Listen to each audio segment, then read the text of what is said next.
Good morning and welcome back to the HIGHERWAY podcast.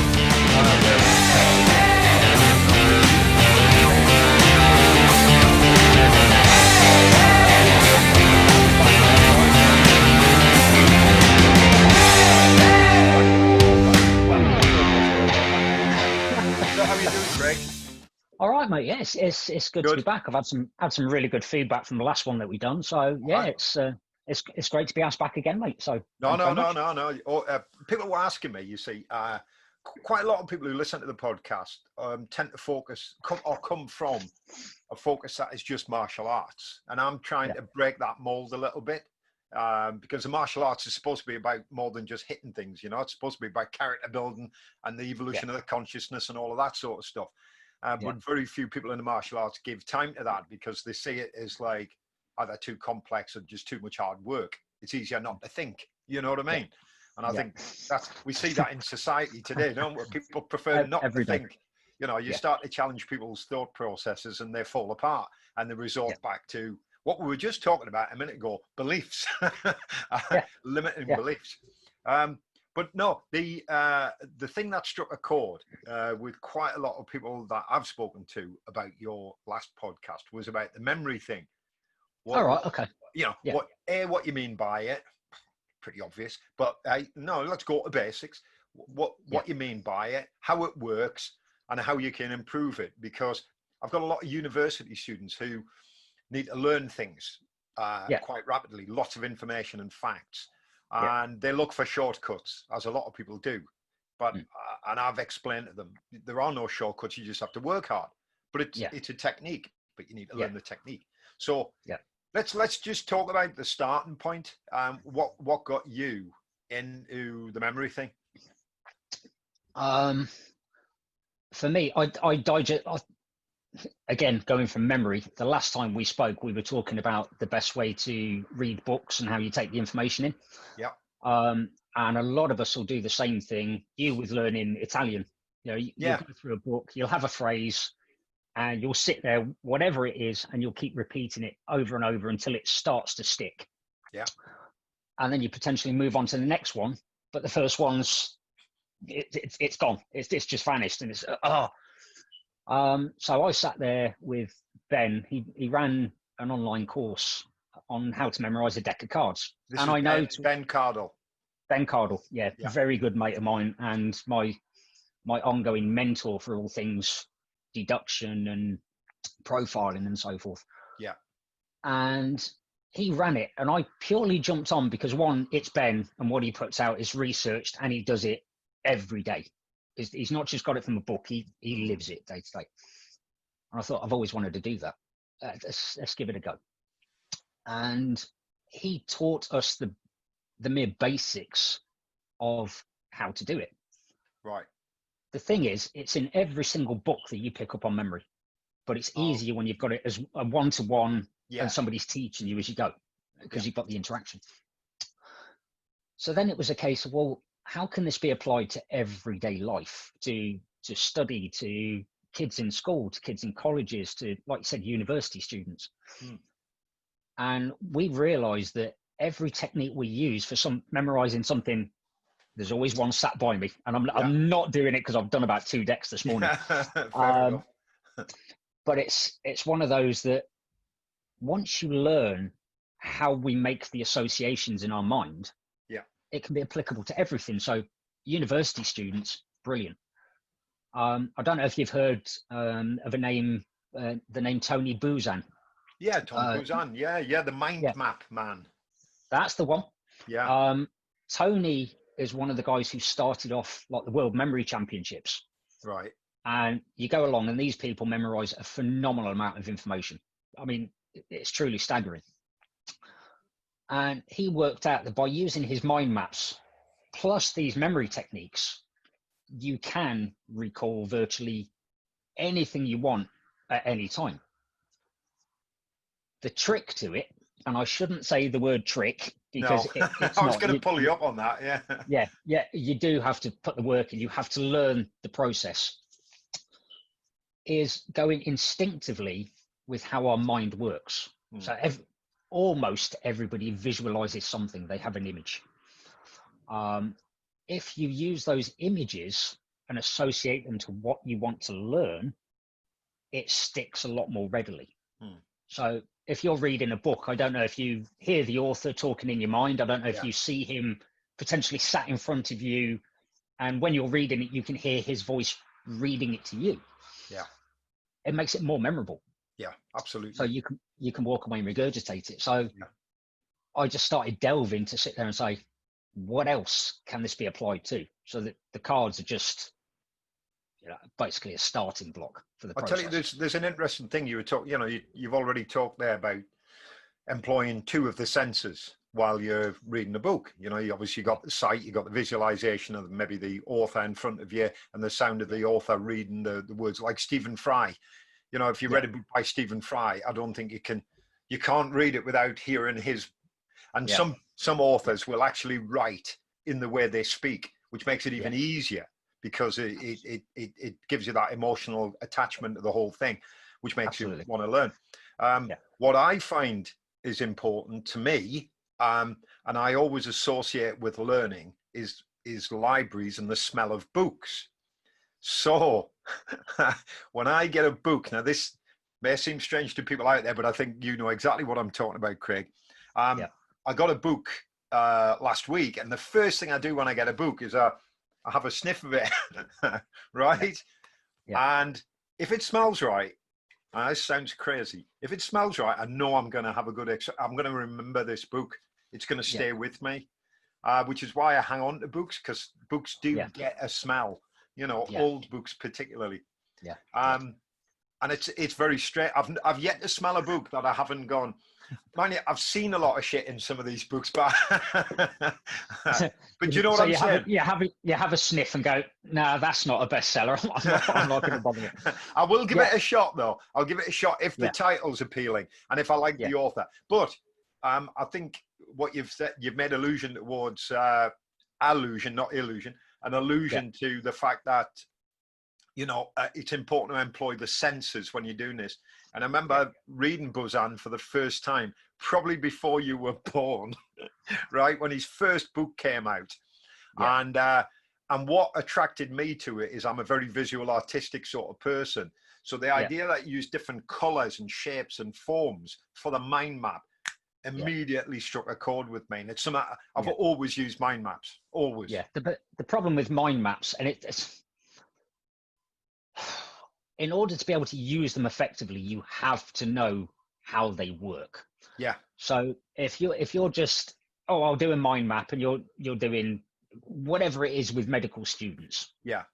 So you might be doing the skeletal system.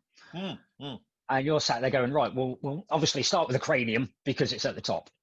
And then everybody's there going, oh, okay. Right. But on the mind map, you go, right, if you need to have the word cranium, it's there. Okay. Right. So, cranium's a bit of everybody. But what does cranium sound like? Well, if you break up the first part of it, crane. So you can have a giant crane kind of pictured there. Yeah. Right, crane. Right. So you could have a guy kind of like dangling from the end of it by the top of his head going, cranium. Yeah. So, right. But then as that branches off to the nerves and everything else you've got, instead of writing every single one as it'd be bullet pointed in a medical textbook, it's the abbreviation that you need that is powerful. That's what you need to make the mind maps truly work. Yeah. So the smell of the books, I completely get it. I've got one from Harry Lorraine from 1956. Right. And you try and get it brand new. It's a bit of a pain, and it turned up from Amazon. Yeah, it's been used, it's been read, it's been well looked after. And the minute you just flick the pages, it's just that. It's like walking into an old bookshop. Yeah. Everything's there. But with that, like just as an example, 5 of hearts to most people, it's just abstract. You notice the 5 of hearts. Yeah. I've had to memorize 52 people for every card. Yeah. Yeah. Okay. So that for me, obviously the fifth letter of the alphabet is E, and the H for hearts, EH. So I've got Ernest Hemingway. Ah, So, okay. Okay. yeah. So now he's got an action and an object associated to him. Right. So he is writing, obviously Ernest Hemingway, but he's writing in a giant life-size book. Yeah. So I mean, and he's there with a massive pen, and so that instantly, if you go 5 of hearts, you can see Ernest Hemingway doing what. So that's with those 4 of spades, David Schwimmer from Friends. Right. He was a Okay. paleontologist in that, so he's riding a dinosaur. Yeah. 3 of spades, Charlie Sheen. Okay. Ace of hearts. That shouldn't be too hard for people to guess if you're kind of like going through the pattern. That's Adolf Hitler. Yeah. So, but yeah, but when you go through, every time you shuffle a deck or play around, you have essentially, so just to take those 3, yeah, that would be Ernest Hemingway, and then he'd be doing an action with the next card's action. So that would be Ernest Hemingway riding a giant rifle, right? So it builds a story, right? And then I'll put those at one specific place, maybe at my front door, and then it'll go to the next one. Adolf Hitler might be, I don't know, swinging from, a bathtub, for instance. So for me, I'm making mini movies as I go through, and as I get to each place, it's a lot easier to recall. And of course, the fact that these are quite bizarre things actually absolutely. serve to, that exaggeration of reality makes it stick. Don't have them static. Last time we spoke, we were coming to the end, we're about 10 minutes from the end, you asked about memory, and I said, if you need to go and get a bottle of milk. I still, from seeing you and being on the video, I can still see the way I described it as a big bottle of milk at your front door, it's arm's length, the lid coming off. Yeah. That's still there 3 weeks later. Absolutely, yeah. Because these things stay with us, don't they? Yeah. The more outrageous you make it, the better it is. But, you can learn anything you want. I'm not saying it's easy. You will have to put the work in and get used to it. But we delved into, I think I mentioned Ebbinghaus as well. Yeah. With a forgetting curve. That's why you'll have students, you'll have come across them. We all have. I'm cramming for a test. My test is in 24 hours. If you don't know it by then, I hate to say it, you're not going to remember enough for your test. This is what I constantly say to students. I had a very backwards approach, a roundabout way approach to study when I went to university. What I did in my first year was do all the work I needed to do, get the essays that I knew were coming up, read the books I needed to read, and write the essays ahead of time, most of them, which meant I was getting everything done that I needed to be done. Most students were leaving everything till the last minute and then going into the library to cram. I mean, you will believe this, for 3 to 4 days in the library, virtually, because the library is 24 hours. Yes. So they would go in there and work through the night and then be exhausted in the morning. And I used to look at them and say, well, what have you learned? I mean, they retained, as you say, they retained very, very little. And what I was doing, I was preparing ahead of time and doing 40 to 50-minute bursts of learning. And then I'd bugger off and play pool. And they were saying, what are you playing pool for? Aren't you studying? I went, I've done my studying. I'm playing my pool. Then I'll go and study again for another 40, 50 minutes. Because I personally worked out that after 40 to 50 minutes, unless I was really absorbed in the subject and I needed, and I just felt I had to stay, you know, I was motivated to do it. Yeah. That's all I would do. Your ideal time for learning any chunk of information is 25 minutes. Yeah. Yeah. 25. But the key thing is if any of your students watch this, or you want to reference them to it, tell them to go and look at Hermann Ebbinghaus. Yeah, Ebbinghaus. Look at the forgetting curve. I mean, there's a learning curve as well. So obviously, paradoxically, which is why you've got everyone says, oh, it's a steep learning curve. For the first 6 to 8 hours, it feels like you're getting nowhere. Yeah. And then after that, the more you do it, your learning curve goes. But Oh it yeah, won't. I absolutely agree with everything It won't stay there. I've ever studied. The first kickstart, that's the hardest bit. I know when I was learning Italian, you know, and I was learning, I went in the bath with the book, Yeah. right? Yeah. And I was lying in a bath reading it. I thought, oh, God, come on. And it was, and then I remember the first 3 or 4 attempts to retain all of these phrases, information, words, and so on was quite difficult. But then suddenly your brain goes, this is easy. Well, it's relatively easy. And as you say, you know, you start to learn quicker, but of course you've got to keep practicing, haven't you?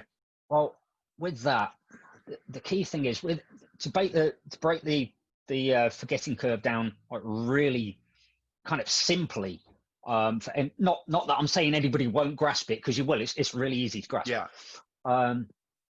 Is whatever you are studying, within an hour, okay, you'll have already lost about 40% of that information. For every hour that it drops, okay, the amount of information you retain also drops. So if you go through somebody's going for a medical exam, and you've learnt the information on Monday, but you haven't done anything else with it throughout the week, you haven't looked at it, you haven't spoken to it, by Sunday, you will only have retained a maximum of 1/4 of the initial information. Right. You lose 80% within the space of literally within 3 or 4 days, 80% of it gone. If, when you study, within 10 minutes of stopping, you review that information, you can bullet point it, you can mind map it, you can speak to a friend or colleague about it. I don't care how you do it. That 80% instantly gets reversed. Right. Instantly gets reversed. Okay. That's within 10 minutes of finishing. You don't have to go in detail, just go over it. 24 hours later, go over it again. Okay. About 2 or 3 days later, go over it again. Okay. So you've got this kind of spatial repetition. You've got this, you know, spaced rehearsal, which the more you go over it, solidifies what you know. Yeah. So then you can get to the point that if you've done this maybe every day, every other day for a week, that information should, according to the studies, stay for about a month solidly. If you review again after a month, that distance improves. You do it again 3 months and 6 months, then you've got it permanently for whenever you want. But if you don't review it, your drop off is off a cliff. That's why cramming at the last minute is so good. There's an interesting thing. Since I've been studying Italian, I've been looking at how polyglots learn languages, the way they. I mean, there's a guy that I have one of his apps actually on my phone. He speaks 50 languages, and he's in his 60s. This guy, and he says spaced repetition is one of the best ways of retaining information, and that's what he uses. So I followed his. Well, it's not his method, but just having flashcards with spaced repetition. And if I do that every day, as you say, it's brilliant. I retain so much more information. But if I let it go for 2 or 3 days, I come back to the cards and I'm like, whoa, you know.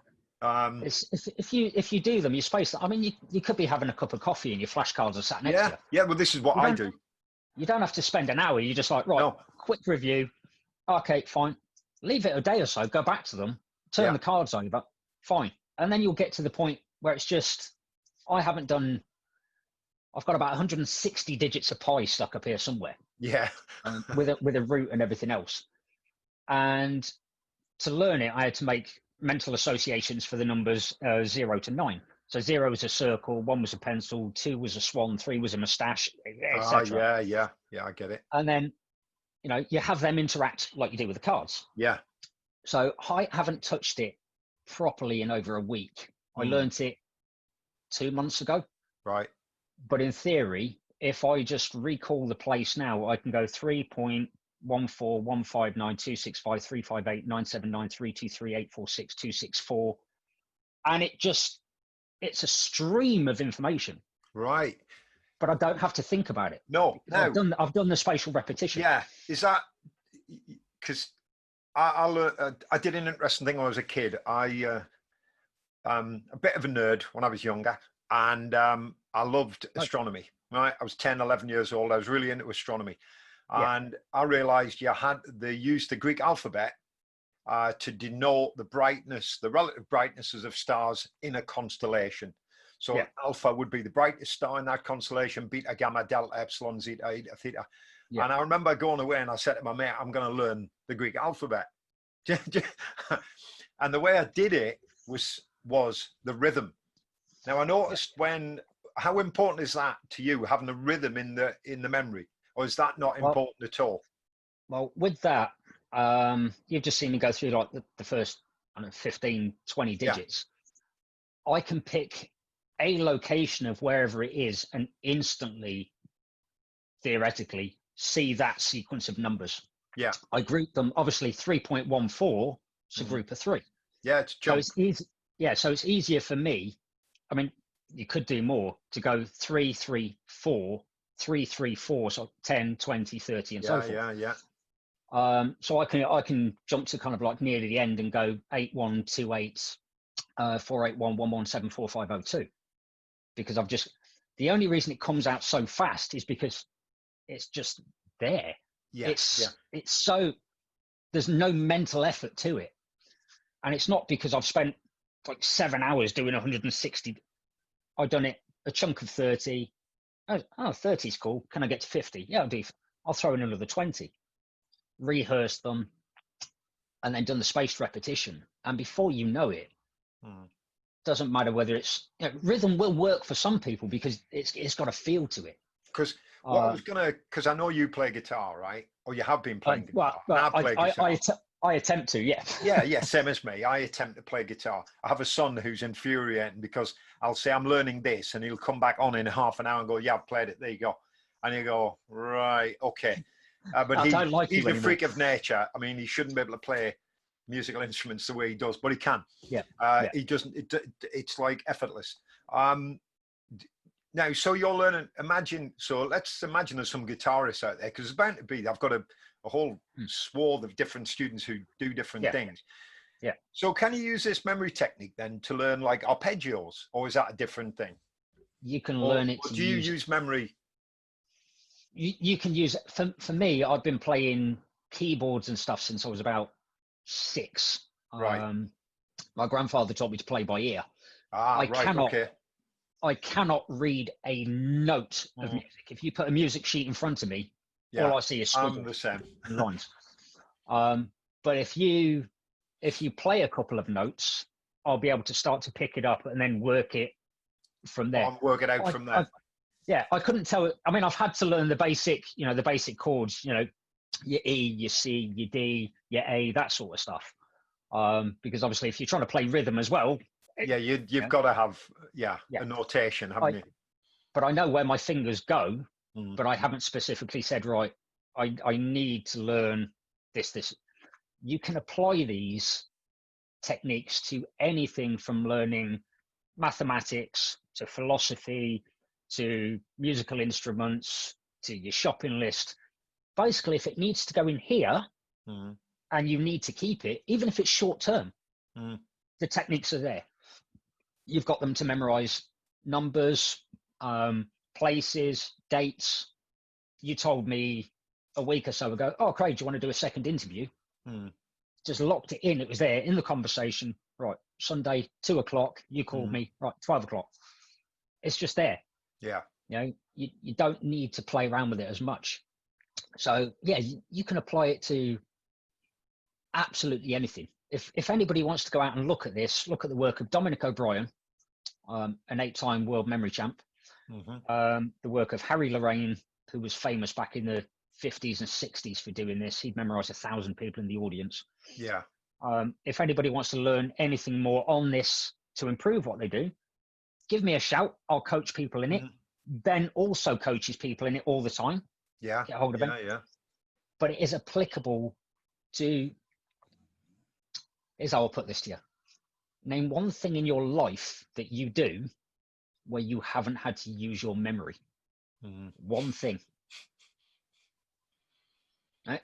Well, it would probably be taking a shit, but yeah. But yeah, but somebody's had to teach you how to go to the toilet, what way to sit, what to do, how to remember, what way to sit, what to do after. There's nothing you do day to day that does not involve your memory. Without memory, there is no learning. Yeah. Tying your shoelaces, the alphabet, numbers, making a cup of tea. Yeah, absolutely. Yeah. So at the end of the day, if somebody says, is it applicable to day to day? Think of everything you do. It's all up here. And I think, the key thing is, like you just to go back to something you said, the way a lot of students are taught to learn is, well, nobody's actually taught to learn. I've never gone to a class where somebody's taught me to learn. They've just said, take this down, make a note, look at these bullet points and remember them. And nobody's actually said, well, how do you do that then? It always struck me as odd. And students will, I've seen them go away, even though I've given them an example of a mind map. I said, look, it's a really quick way to remember body parts, blah, blah, blah, blah, and the Latin names for these things. And they've gone away, and I look at their notebook a month later, I go, oh, you're making lists again. Yeah. And I said, does that actually work? Well, I give that mind map thing a go. I said, what do you mean you give it a go? So, well, I did it a couple of times and I just couldn't get my head around it. So it takes work, doesn't it? The problem is everybody's got a fantastic imagination. Yeah, absolutely. Right. And the thing is, think of that. I mean, we call them memory palaces. Yeah. As I described in the last one. So a memory palace is just basically somewhere that you know really, really well. The inside of your house. It doesn't have to be a palace. Make it a palace if you want. It can be anything, can't it? Yeah, my local parks, the local fields, the route that I walk with Shadow, they all, to me, because they're a route I know very, very well, I can place objects on the way if I need to. So you've got that. But if I just imagine like a carton of milk sat on my driveway, it's boring.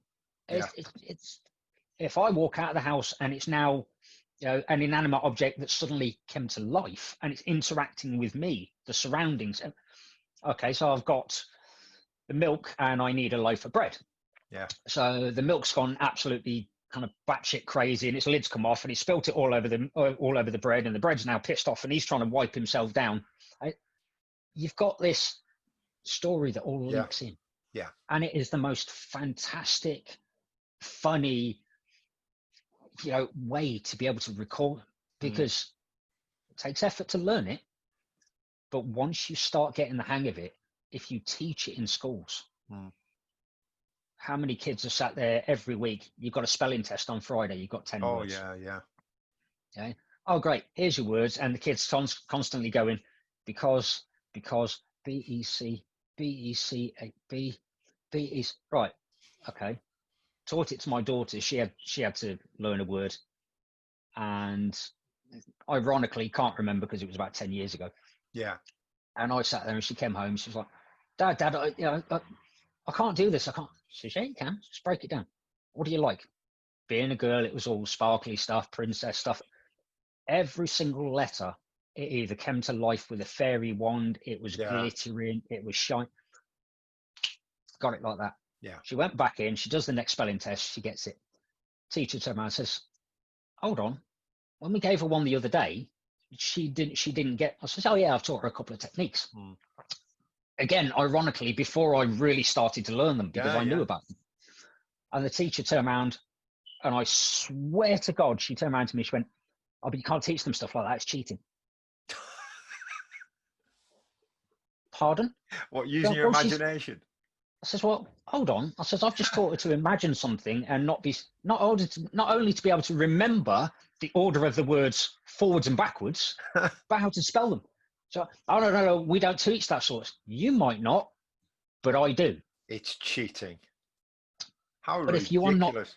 If you are not taught to learn, I've taught my kids how to do mathematics a different way because there's patterns in numbers everywhere. Of course, yeah. And I taught them how to do the 9 times table. 9, 18, 27, 36. One goes up, one goes down. Yeah. Teacher again. oh, no, that's not how we do it. But if they get the right answer, who cares? It's for day-to-day usage when they leave. This is what happens when educators slavishly stick to a theory that they've been taught and never challenged. And this is the problem. So, it's dangerous to let, we can't let these people think, Craig. We can't let kids think. Ben and I would love to be able to get out there. I mean, we do coach people in this sort of stuff. Yeah. But we would love to be able to show these schools, colleges, universities, how much less effort it requires to be able to retain what you need. Because and how much quicker would we evolve? You know what I mean? Yeah, but I mean, the flip side of it, and the real thing that really grips me, is you study for a test, you ace the test. Fantastic. More power to you. You've put the work in. Congratulations. But if you're doing that from a medical point of view, and you've just done it to ace a test, what happens when that memory starts to drop off, and you might need that further down the line with a patient? And it does, as we know. I mean, we've all seen it. I've been in a consultation where somebody's went, give me a minute, I've just got to go check. Yeah. I'm not saying you need every single word from every single textbook. No. But if you're just doing it just to pass an exam, realistically, you need to think, is this one, what I want to be doing for the rest of my life? And two, what's the best way to utilize this? And everybody's got it. It's an imagination coupled with certain techniques. That is it. Learn how to learn the information. And if you need it, keep it. If you don't, discard it. Now, one of the key things that comes out when you're talking about memory and stuff is about the use of the imagination, right? Visualization. It's such a perfect aid, and utilizing all the other senses as well, such as smell. As many as you can. And how it makes you feel as well, the emotional response you're having to these things. So when your daughter saw these sparkly things, she would have an emotional response as well as a visual representation, and it would be real for her. What I was going to say is, before humanity wrote things down, we know for a fact that people told stories. And I remember seeing a program on the Australian outback, and this Australian was gobsmacked at how well the Aborigine knew this area, a vast tract, thousands of miles of land. And there was only a few bushes, scrubs and hills. And he said it was easy to remember where he was going, how he was going, because there was a story associated with all of these different things. And we do that even to this day. Things are named because of something that happened there, and there's a story associated with it. Do you know what I mean? Like the Roman roads have specific names. And if you think about those things, because I mean, these come up in podcasts that I listen to and in books, and if you look at the start of the Memory Palace, I mean, you're going right back to Roman times with Simonides. And he's there in a big banquet hall.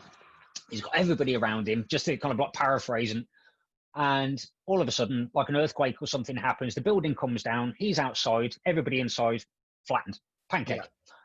And when they went in with the relatives and everything else, they couldn't find where the people were. And he says, well, hold on. And he decided to walk around the palace where everybody was sitting, and was able to recall them where they were and what they were doing. So obviously, hence Memory Palace, because that's where and then you look at the stuff with the Aborigines and these tribes that live in these really remote parts. But if you think about it, if they haven't got the pen, the paper, their smartphones to take, that's poisonous, click, I'll be aware of that. they've learnt to be able to go, let's keep it up here. Because, no, don't touch that. They're passing it on to their children. They're passing it on to each generation. They learn it. They have to, because their survival is depending on it. But the minute you pull out a smartphone, you might write something down. I still write something down. I'm not saying my memory's perfect. It's not. No. But I'll make, instead of me big paragraphs, couple of names, maybe a date, something. So that's what I need. Key features, really, isn't it? Putting the keywords down there. And I'll go through that and say, do I need to keep it? Yes, I do. Right. Well, I'll put that here. Periodically go through it through the day. And then if it comes up in conversation when I'm talking to people I study with, it's there. I've just got it. And I say it a lot and I get a lot of grief for it. Smart tech makes people dumber. Oh, but in the fashion of, instead of them having to learn how to spell a word or do, it's great for research if you use it the right way. yeah. It's phenomenal. But if you use it as the lazy tool to remember something, if your smartphone ever dies and you need to get hold of a relative or make an urgent phone call to somebody, have you got their number? Do you know it? Yeah.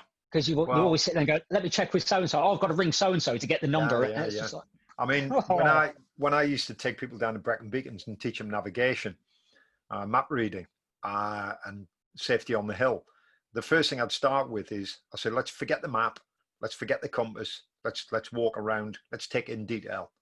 This is this, blah, blah, blah, blah. And then we'd get a map out. I said, now we've got to link this to the environment. We've got a map. This is really handy now. However, if we haven't got a compass, we still have to, use the sun, use the stars. And so we start with basics. Then we get the compass. Then we start to use the map and the compass, and people start to see the links. And then also, there was always some smart ass who go, yeah, but I've got one of these, a sat nav. And I go, okay, you use the sat nav. Tell you what, you're going to use the sat nav. Tonight, we're going to do a night nav, right? And I'll let you use it. So, of course, I'd get his bag, take the batteries out of it, put it back in his bag, and then he'd get the sat nav. I said, right, John, or whatever his name was, you're going to take us across the Carre, Carnpica. And he'd go, right, and he'd get his map. And I said, you don't need the map, do you? Well, I just want to check. I went, okay, that's good. At least you're trying to get a visual representation in your head of where we're going. I thought, okay, fair play, I'll let him have that. Put it away. I said, right, come on then. He said, gets his sat nav out. He's going, one of these Garmin things, like, he's going, oh, it's not working. I went, oh, what are you going to do? And he goes, I don't know. Oh, the batteries are being taken out. I said, yeah, I've got the batteries. This is what could happen if you're on the hill and the batteries run out. What are you going to do? Yeah. I goes, right, get the compass. And he'd literally just not bothered learning the compass stuff because he thought, I'll just rely on this. And I found if I use a sat nav to get somewhere, I'll never remember how to get there again. Yeah. Because the sat nav's taken me there. So what I tend to do is I'll use a sat nav. What I'll tend to do is look at the sat nav and go, oh, that's the route, which is what I used to do in an A to Z. I'd get the map out and go, right, okay, that's the route. Yeah. And I'm more likely to remember visualize it. Visualize it. Yeah. A hell of a lot of it comes down to paying attention. Yeah. Yes, absolutely. Yeah. It's as stupid as it doesn't sounds. Let you do that, does it? If you're walking down the road and your face is glued to something, I was out with Shadow at about 7:45 this morning, so it's now 7:45. Yeah. And we sat there. Yeah, I still remember the people that I passed on the way, what dogs they had, a couple of the canal boats that passed me and the people who waved, because it took that extra 5 seconds to just look and go, oh, what's that? Oh, okay, fine. And, I have people say, but it's not applicable. It's not. Somebody that I know, a friend of mine, Kirsty, she's learning. I was just telling you before we started, but I think it's good for people to hear.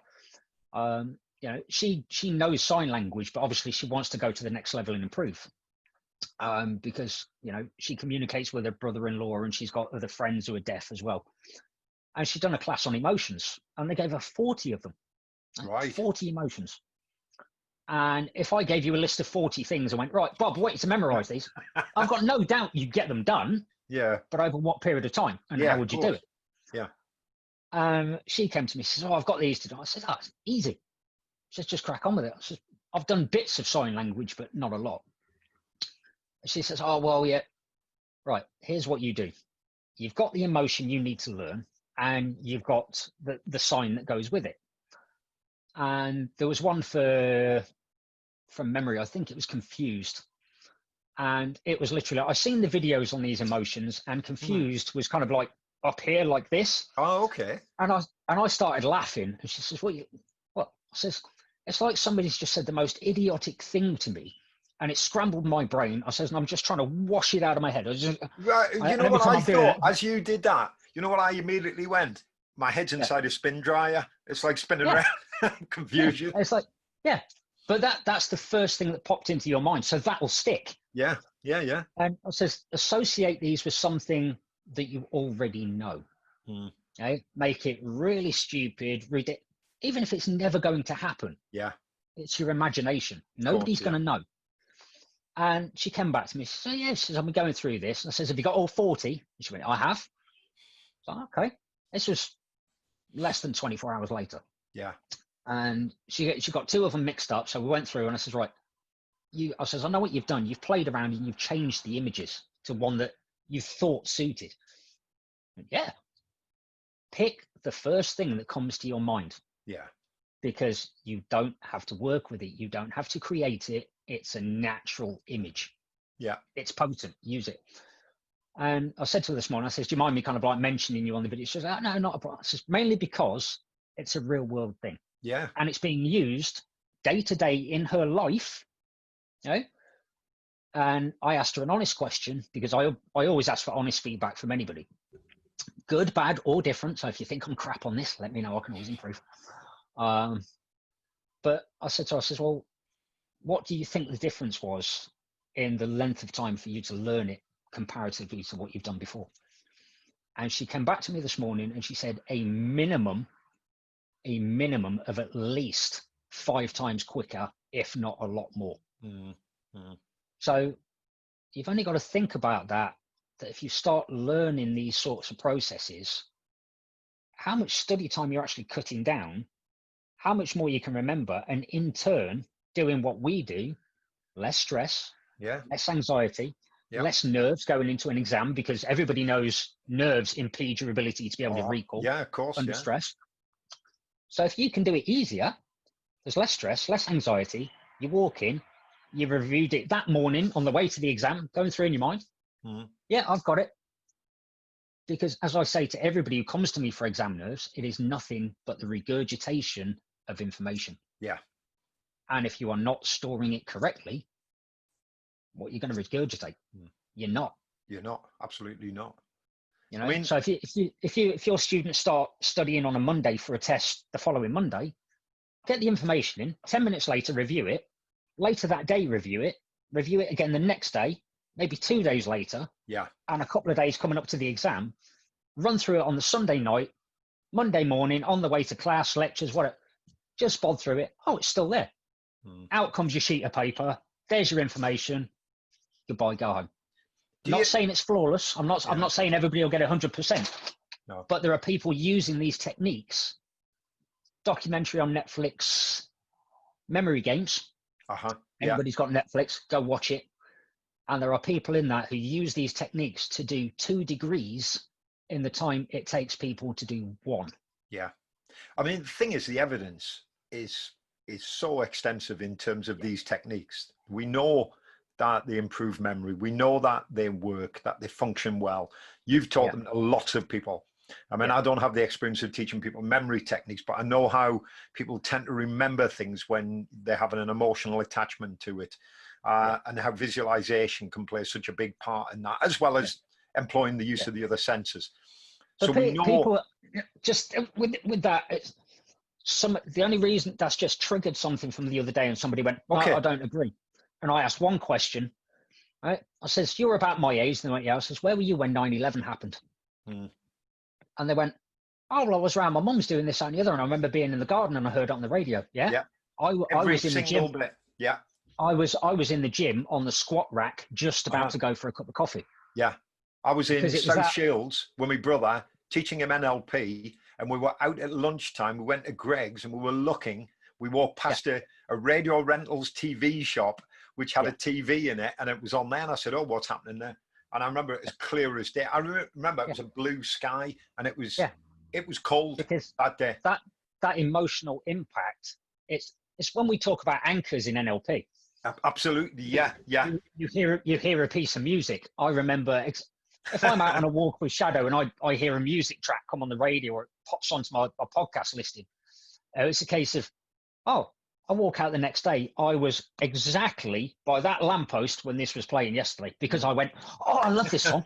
It's no different. Use your senses. These are use the emotion. Yeah. And take it, utilize it. You have It's that I'm at a very, very basic level with it.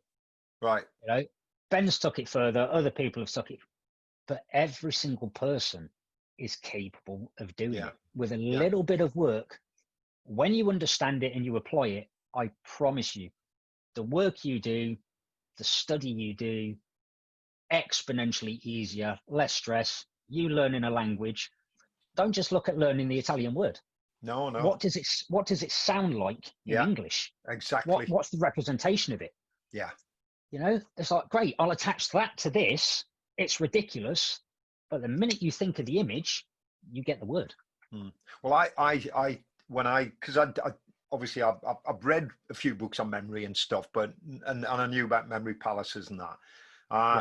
But when I was starting to learn Italian myself, what I did was, it was always a bit of a challenge. If I decided to learn something, I'd get a really basic book on it, which I did, Paul Noble's Italian. And I think it's a 6-month course in a little book, and it's colloquial Italian. So he gets you learning. He's very clever in that. He says, there's about 5,000 words that sound just like the English anyway. So let's work with them first. So you get confidence in speaking the language. So things like visitato means to visit, you know, I visit, visitato, you know, and it's like, oh, shit. And by the end of the first chapter, which is supposed to take a week, I did it in a day. By the end of the first chapter, I thought, shit, and all of those phrases in English and the sounds of them as well. And so I did the whole thing in 6 weeks instead of 6 months. But it's because I was using my imagination, and I wanted to, this is the other thing as well. I think having a desire to do it is vital as well, isn't it? Having that motivation. So how would you, you know, if somebody's got an exam coming up and motivation's the issue, would that affect memory, do you think? I mean, if they're not interested in the subject, but they've got to learn it?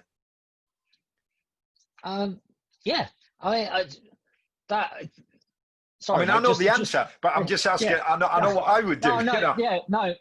But it's for the benefit of people listening, you know. I get that. I know you know the answer. It's just it's thrown me for a wobbler because it was. What?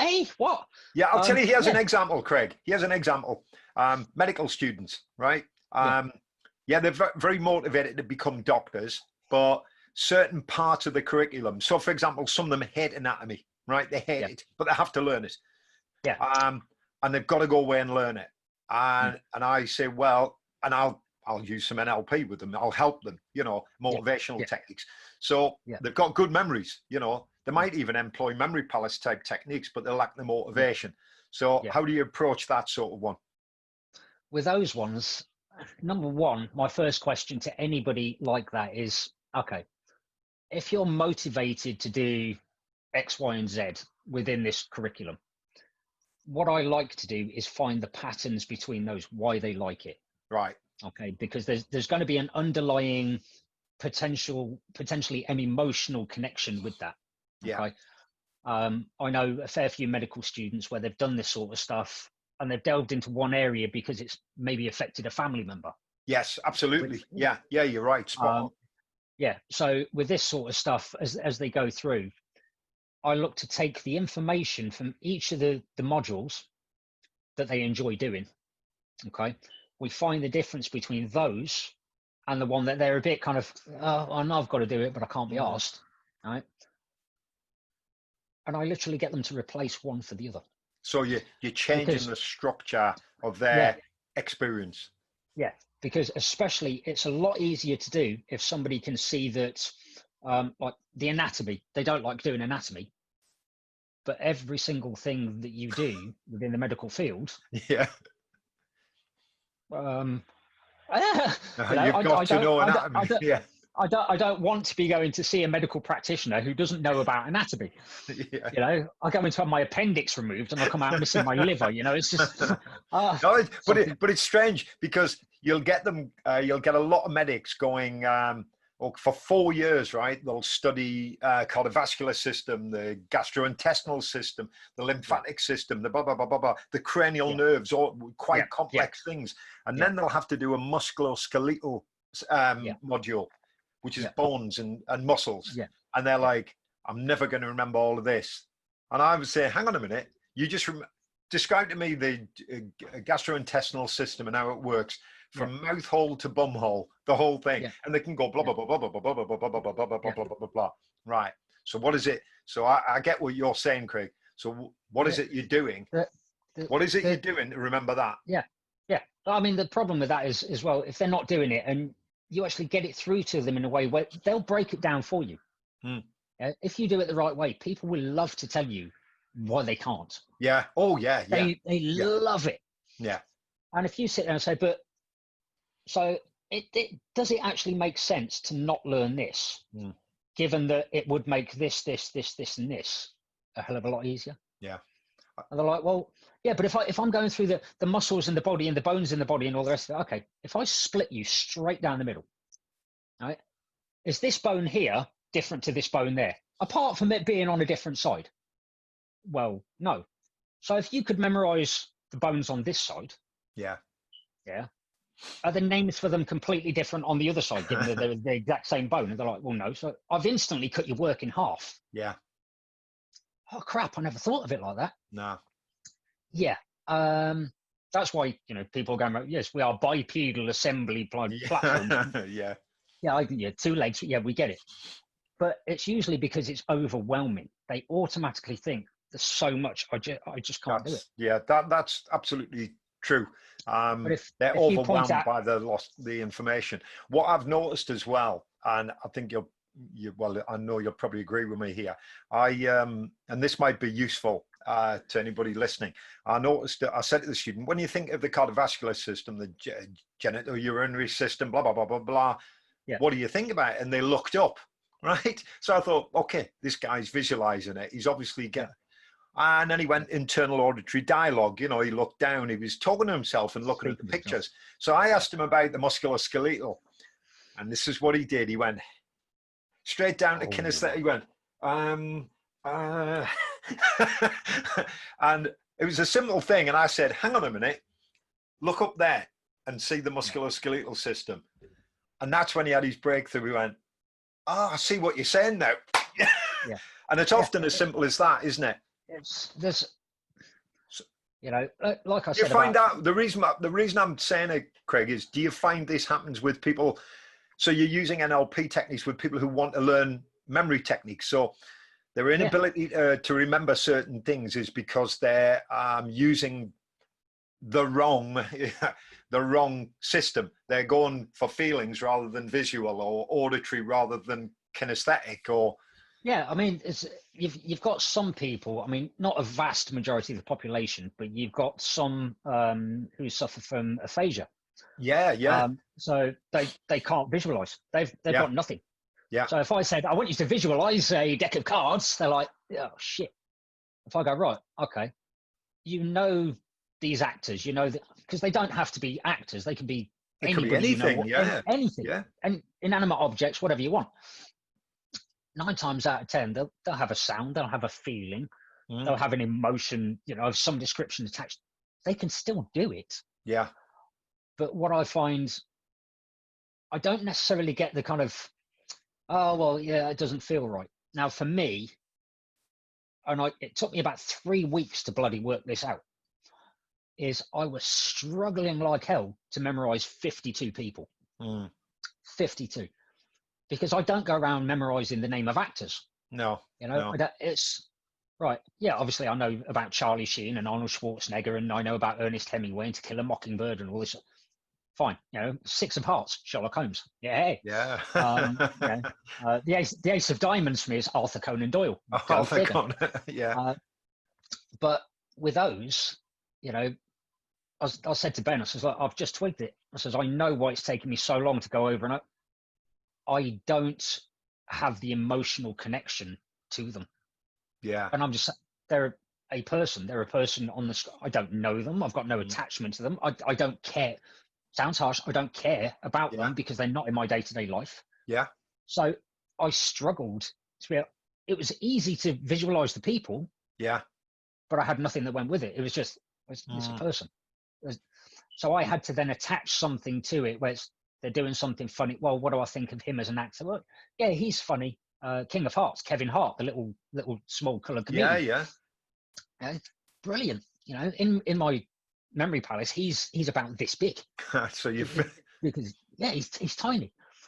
So it even affected me knowing that I can do this feat or whatever you want to call it. Yeah. But I struggled like hell until I'd worked it out. As Yeah. soon as I did, I could go, what's my motivation for doing it?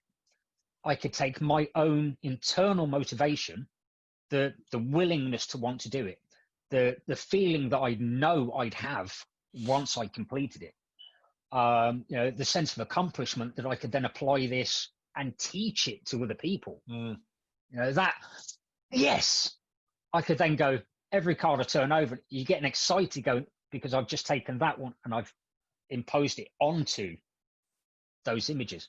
Yeah. So everybody can do it. If you don't have the connection, one, we want to find out why. What don't you like about it? But instead of using an NLP technique or a hypnotic technique or whatever people want me to use, 9 times out of 10, I can get there by saying, okay, so you like this, this, and this. What's different about that? Just as you do. And they'll turn around and go, I just don't like it. You just don't like it.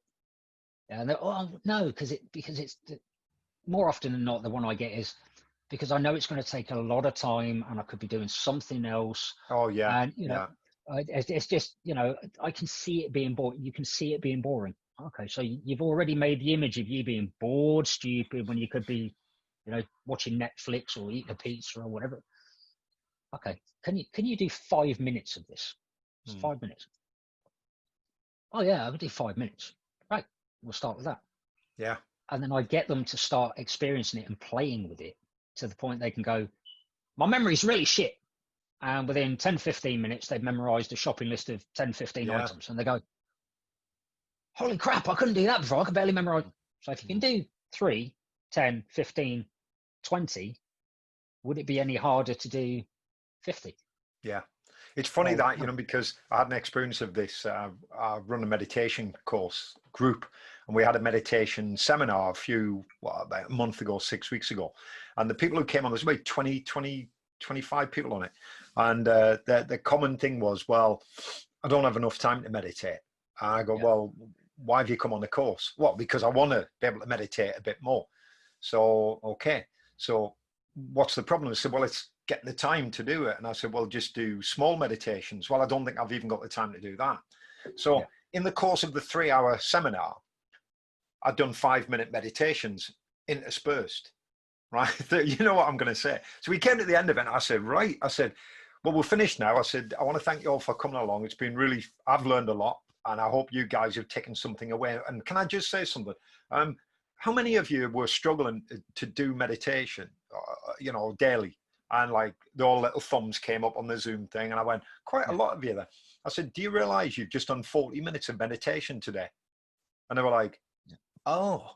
I said, you did it as well. They went, yeah.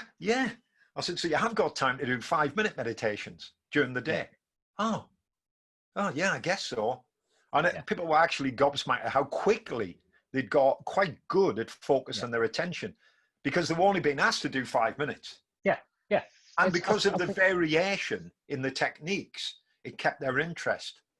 Yeah, I think that's one of the things where, you know, I mean, I love playing around with a deck of cards simply because once you do it, you know, you can just sit there, you can recall, it's a geek thing, you know, that's all it is. Yeah, but it must have it must spill over into other things you do.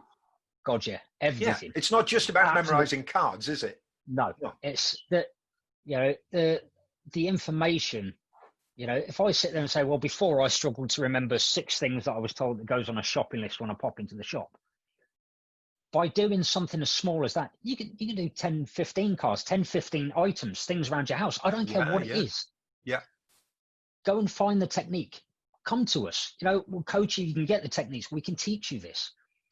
But when you see, you can exponentially jump to the amount of information you want to be able to do. You sit there, that internal satisfaction is, I really don't need to worry about that. No. That's not an issue, because your normal everyday to day memory, your natural memory, 7 plus or minus 2, Miller's law. Yeah, Miller's law. Yeah. And you look and you go, oh, it's going to be a bit crap if I'm in a class and I've got a list of 20 things. Shit. That law says I can only go up to 9 maximum, and that's going to be a struggle. Okay. You can do 10, 15, 20 things.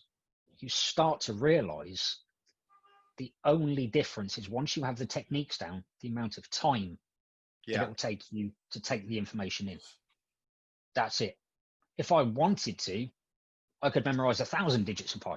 Yeah. And I know I could do it because it's the same process. Yeah, absolutely.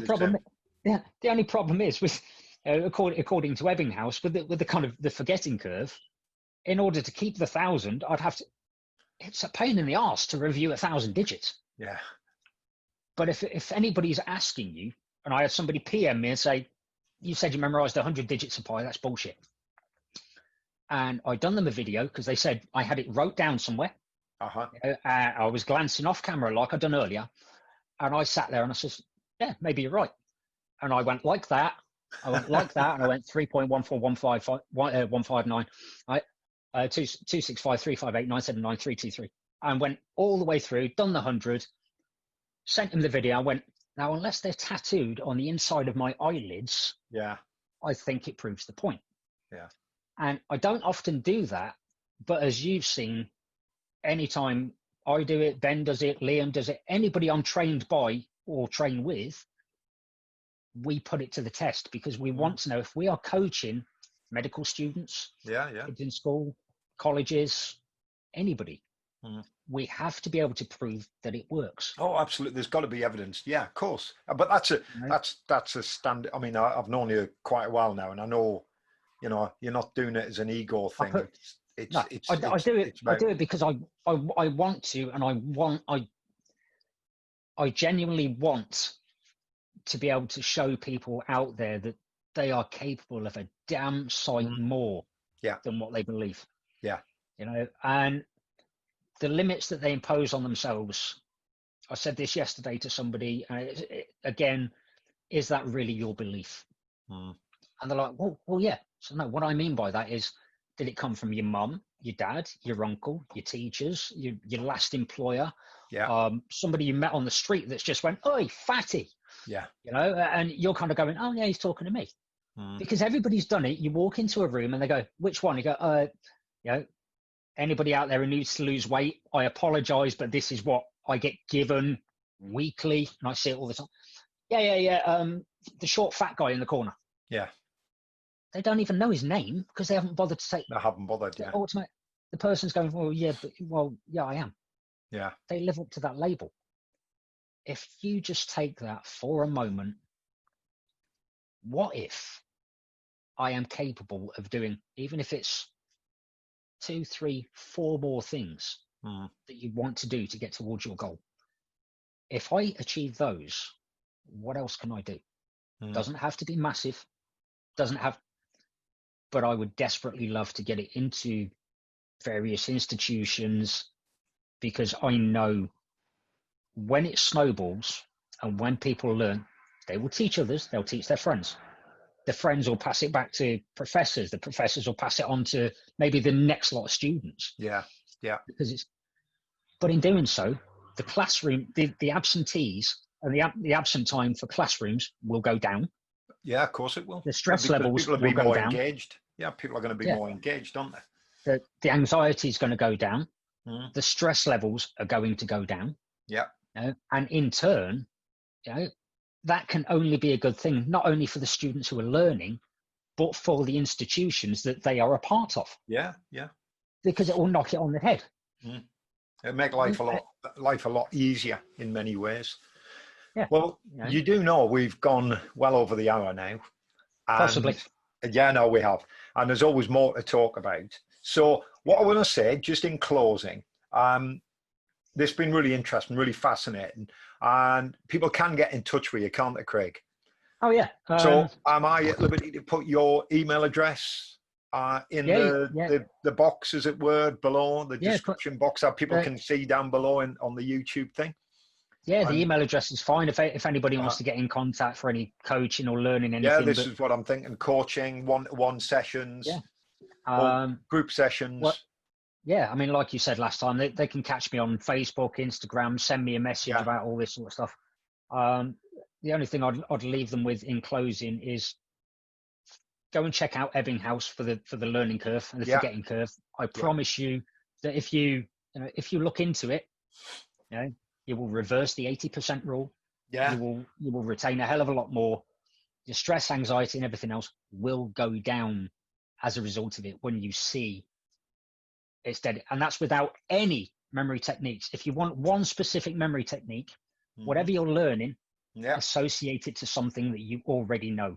Use all the senses, visualize it, make it fun. Yeah. Learning's fun. Enjoy it. So memory is fun. We'll leave people with that. Right. Craig, again, I'd like to thank you so much. This has been fascinating, enlightening, and memorable. No. And on that note, you take care, pal. Will do, mate. Cheers, buddy. Take care. Thank you. Bye. Cheers, mate.